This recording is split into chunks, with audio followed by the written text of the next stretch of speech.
തെക്കോണിൽ ജലമർമരം, പക്ഷികളുടെ കളകളാരവം. ബ്രഹ്മമൂലയിൽ കണക്കെല്ലാം തെറ്റിയിരിക്കുന്നു.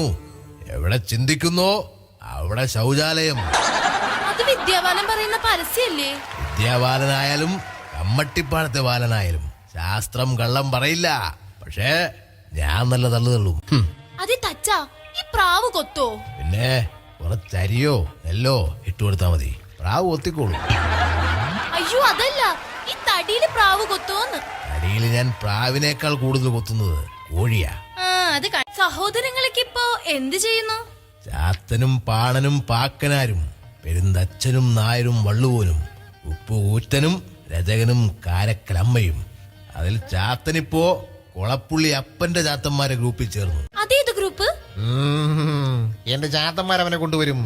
ആ ചാത്തന്മാരിൽ മുൻപന്തിയിലാവൻ. പിന്നെ പാണൻ, അവൻ DJ സാവിയോടൊപ്പം DJ പരിപാടിക്ക് പോകുന്നു. ഉവ്വ്, ഞാനൊരു തവണ DJക്ക് പോയപ്പോ പബ്ബിൽ വെച്ച് കണ്ടിരുന്നു. നാറാണത്ത് ഭ്രാന്തൻ. പുള്ളി ഇപ്പോഴും കല്ല് കുന്നിന്റെ മുകളിൽ കയറ്റിയിട്ട് താഴേക്കിടാറുണ്ടോ? പ്രായമൊക്കെ ആയില്ലേ, ഇപ്പൊ കല്ല് മുകളിലേക്ക് കയറ്റി താഴേക്കിടാൻ ഒരു ബംഗാളിയെ തച്ചിന് നിർത്തിയിരിക്കുക.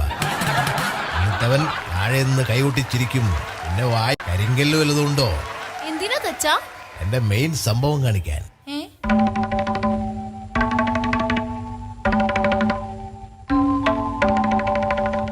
കല്ലിൽ ആദ്യം സപ്തസ്വരവും കേൾപ്പിച്ചവൻ പെരുന്തച്ഛൻ.